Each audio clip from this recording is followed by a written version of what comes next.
వద్దంటే వెళ్ళాను మంగళగిరికి అంటున్నారు వైసీపీ అభ్యర్థులు. పార్టీ సమన్వయకర్తగా మూడో కృష్ణుడు తెరపైకొచ్చారు. ఈ స్థానం నుంచి బరిలోకి దిగనున్న టీడీపీ నేత లోకేష్ టార్గెట్గా వైసీపీ చేస్తున్న ప్రయత్నాలు ముడిపడ్డం లేదు. ఇన్ఛార్జి చిరంజీవి పోయి లావణ్య వచ్చినా ఉపయోగం లేదని ఫ్యాన్ పార్టీ నేతలే పెదవి విరుస్తున్నారు. బీసీల వెన్నెముక విరిచి ఇప్పుడు వారికి సీటిస్తే ప్రయోజనమేంటని ప్రశ్నిస్తున్నారు. నేతన్నలను పట్టించుకోకుండా ఆ కులానికి టికెట్ ఇచ్చామంటే ఓట్లు పడతాయా అని నిలదీస్తున్నారు. మొత్తానికి ముఖ్యమంత్రి జగన్ ఇల్లు క్యాంపు కార్యాలయం ఉన్న మంగళగిరిలో టీడీపీ అభ్యర్థి లోకేష్ వైసీపీకి కొరకరాని కొయ్యిగా మారారు. ఈ అసెంబ్లీ స్థానంలో మారుతున్న రాజకీయ సమీకరణాలపై ఏబిఎన్ ఇన్సైడ్ స్టోరీ.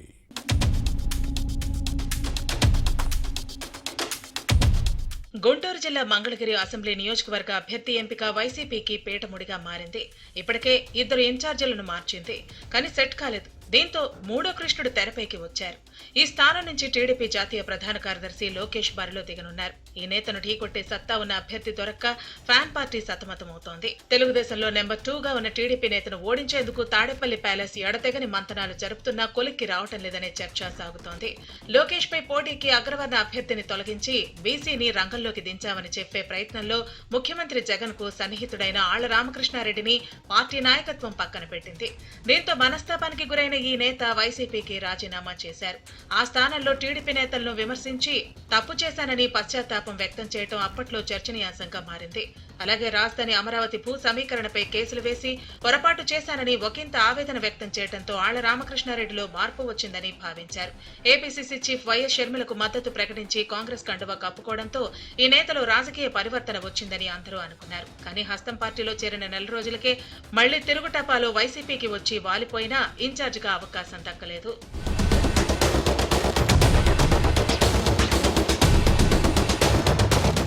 ఆళ్ల రాజీనామా చేసిన వెంటనే వైసీపీ అధినాయకత్వం గంజి చిరంజీవిని మంగళగిరి సమన్వయకర్తగా నియమించింది. దీంతో అసంతృప్తి ఎగసిపడింది. మాజీ ఎమ్మెల్యేలు మురుగుడు హనుమంతరావు, కాండ్రు కమల తాము మద్దతు ఇచ్చేది లేదని తేల్చి చెప్పడంతో కంగారు పడింది. అంతేకాదు ఆళ్ల రామకృష్ణారెడ్డితో విభేదించిన పలువురు నేతలు తెలుగుదేశంలో చేరటంతో పార్టీ పెద్దల వెన్నులో వణుకు పుట్టించింది. దీనికి తోడు వైసీపీ మంగళగిరిలో ఓడిపోతుందని రిషి టీం ఇచ్చిన నివేదికలు అధినేతలను పునరాలోచనలో పడేశాయి. వెంటనే ప్రత్యామ్నాయ అభ్యర్థి ఎవరని అన్వేషించి చివరకు మాజీ ఎమ్మెల్యే మురుగుడు హనుమంతరావు కోడలు మరో మాజీ ఎమ్మెల్యే కాండ్రు కమల కుమార్తె లావణ్యను సమన్వయకర్తగా ప్రకటించింది. మంగళగిరిలో పరిస్థితులు బాగాలేదని తెలుసుకున్న వైసీపీ హైకమాండ్ అక్కడ పార్టీకి కాయకల్ప చికిత్స ప్రారంభించింది. లావణ్యను గెలిపించుకు వస్తే పెద్ద పదవి ఇస్తామని ఆళ్ల రామకృష్ణారెడ్డికి సీఎం జగన్ హామీ ఇచ్చారట. వైసీపీ ఇన్ఛార్జిది చేనేత సామాజిక వర్గం కావడంతో బీసీల ఓట్లు గంపగుత్తగా పడతాయని భావించింది. కానీ రిషి టీం మాత్రం పెదవి విరిచిందని సమాచారం.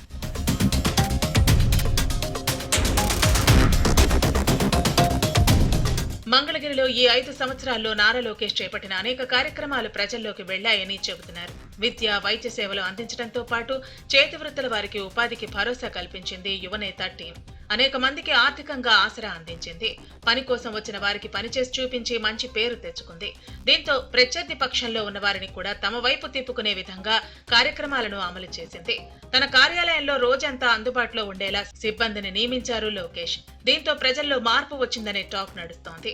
మన మంగళగిరి మన లోకేష్ అనే సైన్ బోర్డులో నియోజకవర్గంలో అన్ని ప్రాంతాల్లోనూ దర్శనమిస్తున్నాయి. 2019లో ఇక్కడి నుంచి ఓడిపోయిన లోకేష్ కు తాను మంత్రిగా ఉన్నప్పటితో పాటు ఆ తర్వాత చేసిన మంచి పనులు వచ్చే ఎన్నికల్లో కలిసొచ్చే అవకాశంగా భావిస్తున్నారు. సానుభూతి కూడా ఉందని అంటున్నారు. ఈ 5 ఏళ్లు నిత్యం ప్రజల్లోనే ఉండటంతో లోకేష్ కు సానుకూల పరిస్థితులు ఉన్నాయనే ప్రచారం జరుగుతోంది.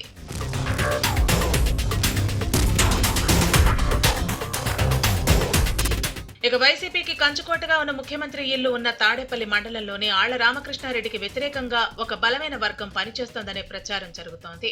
దీంతో వైసీపీలో అగ్గిరాజుకుందనే టాక్ నడుస్తోంది. చివరకు మాటలు కూడా కరువైన పరిస్థితి ఏర్పడిందట. దుగ్గిరాల మండలంలో కూడా ఫ్యాన్ పార్టీ బలహీనపడుతోందనే వాదనలో ఉన్నాయి. బలమైన నేతలతో పాటు సర్పంచులు లోకేష్ సమక్షంలో టీడీపీ కండువా కప్పుకోవటం వైసీపీని కలవరపెడుతోంది. ఈ నేపథ్యంలో ఎన్నికల ముందు ఎన్ని ప్రయోగాలు చేసినా ఫలితం శూన్యమని మంగళగిరి రాజకీయాలు తెలిసిన వైసీపీ నేత ఒకరు ఆఫ్ ద రికార్డుగా చెప్పారంటే పరిస్థితి ఎలా ఉందో అర్థం చేసుకోవచ్చు. మరోవైపు మూడో కృష్ణుడిగా వచ్చిన లావణ్య కూడా పర్మనెంట్ కాదనే ప్రచారం జరుగుతోంది. చివరికి మళ్లీ ఆళ్ల తెరపైకి వస్తారని మంగళగిరితో పాటు వైసీపీ కేంద్ర కార్యాలయంలో మంగళగిరిలోనే చర్చ సాగుతోందట. దీంతో వచ్చే ఎన్నికల్లో ఎవరు బరిలో దిగినా లోకేష్ ను ఎదుర్కోవటం ఫ్యాన్ పార్టీ అభ్యర్థికి కష్టమేనని భావిస్తున్నారు. మొత్తానికి వైనాట్ 175 అంటున్న వైసీపీ అధినేత జగన్ కు చివరికి తన ఇల్లున్న మంగళగిరిలోనే టీడీపీ యువనేత లోకేష్ రూపంలో డేంజర్ బెల్స్ మోగుతున్నాయనే టాక్ నడుస్తోంది. వైసీపీ ఓటమి మంగళగిరి నుంచే ప్రారంభమవుతుందని టీడీపీ వర్గాలు చెబుతున్నాయి.